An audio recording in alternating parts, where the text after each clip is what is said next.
how must the water management in the Mekong Delta look like in 30, 40 years? Then climate change is a problem, but it's not the biggest problem. The biggest problem is how can I make my water management work for the good of the Mekong Delta? Look at the Mekong Delta, see that it has about the same size as the Netherlands. It has, in fact, much better conditions for agriculture. Then you could say, isn't that a good perspective for the Mekong Delta?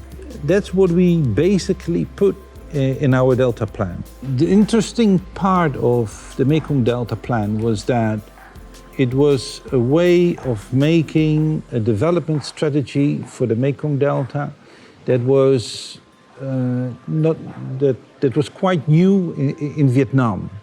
Thinking across ministries, thinking across provinces, but also thinking across 5-year plans, so longer term thinking. This is a map we proposed in the Mekong Delta plan.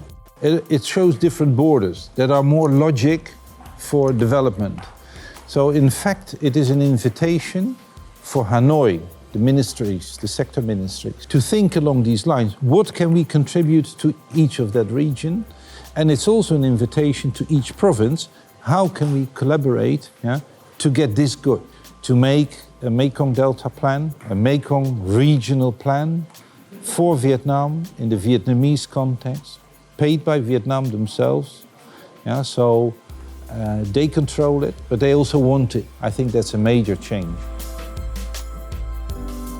Mekong Delta is considered as a top 5 delta in the world. We most likely severely affected by in terms of the climate change.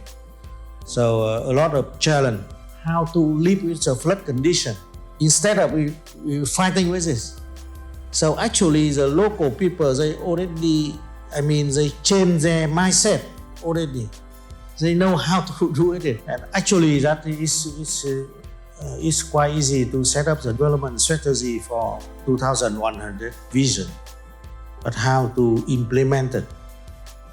Now the people should change their mindset and we can use this in sustainable manner.